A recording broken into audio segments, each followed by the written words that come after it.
Olá, sou o Bispo Daniel, nós estamos aqui com mais um vídeo da série Edificando.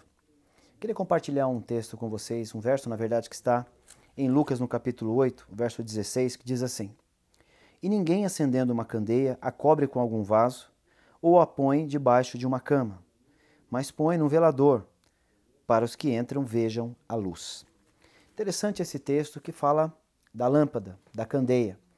A lâmpada, instrumento de iluminação, que era um recipiente onde se colocava óleo e tinha um pavio para acender, e o óleo servindo como combustível, né, para que essa chama ficasse acesa e trouxesse a luz para os locais.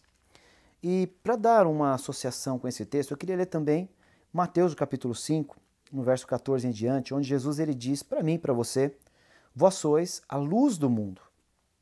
Não se pode esconder uma cidade edificada sobre um monte, nem se acende uma candeia e a coloca debaixo de um alqueire, mas no velador, e dá luz a todos que estão na casa. Assim, resplandeça a vossa luz diante dos homens, para que vejam as vossas boas obras e glorifiquem a vosso Pai que está nos céus.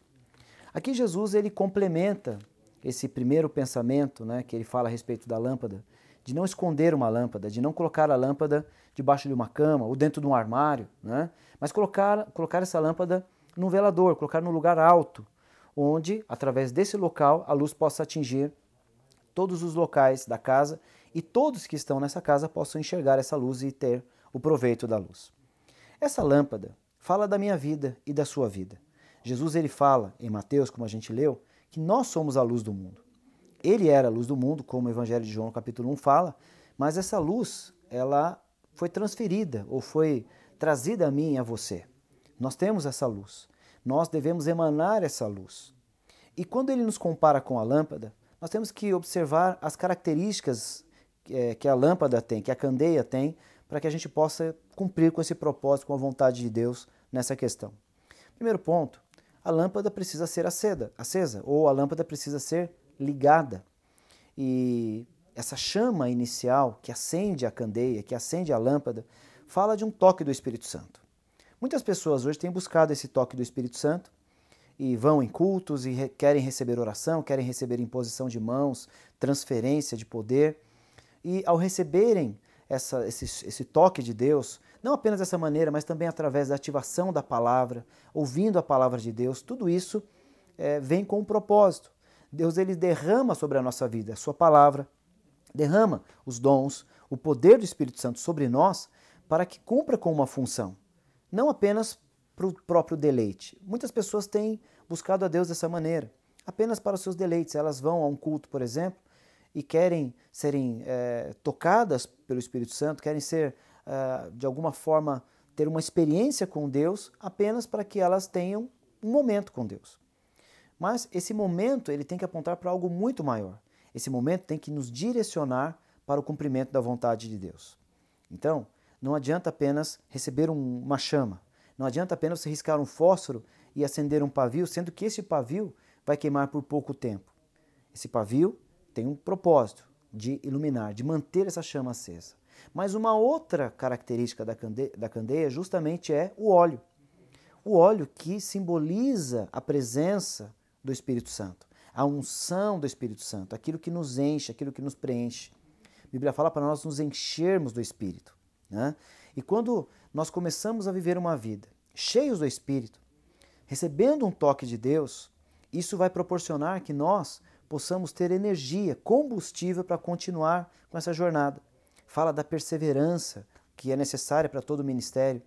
Nós todos somos provados, mas se nós não tivermos esse combustível, essa bagagem, essa reserva espiritual, nós podemos fazer muitas coisas baseado na força do nosso braço, baseado na nossa sabedoria, no nosso entendimento, na nossa força e na nossa energia.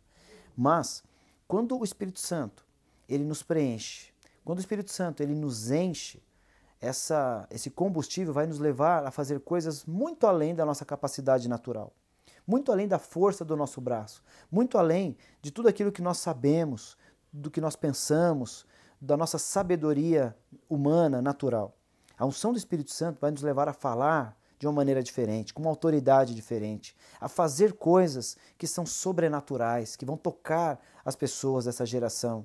Essa luz, ela vai atingir o seu objetivo com muito mais força e com muito mais precisão. Então, precisamos ser acesos, mas também precisamos do óleo. A presença de Deus na nossa vida é que vai trazer esse propósito e vai cumprir com esse propósito na nossa vida. Quero falar para você que você foi chamado nessa geração para ser uma lâmpada, para emanar luz. E para emanar essa luz você precisa, claro, ser tocado pelo Espírito Santo, aceso por Ele, mas também Ele tem que ser o combustível para que essa chama continue acesa. Infelizmente, muitas pessoas se cansam depois de caminhar algum tempo, depois de começar a fazer determinada obra ou ministério, justamente porque falta a presença de Deus, falta o óleo. Não deixe faltar óleo na sua vida. Lembre-se daquela parábola das virgens, que está lá em Mateus 25, que fala sobre isso. Algumas virgens, que eram as tolas, elas simplesmente negligenciaram o papel de guardar esse óleo. E elas foram lançadas para fora. E elas não cumpriram com o propósito. Mas você deve ser alguém, como eu também preciso ser alguém, que sempre tem o óleo de reserva para queimar no momento certo, para emanar a luz no momento certo. Você foi chamado para isso. Entenda que você hoje exerce um papel que vai muito além de ser abençoado. Você foi chamado para ser uma bênção.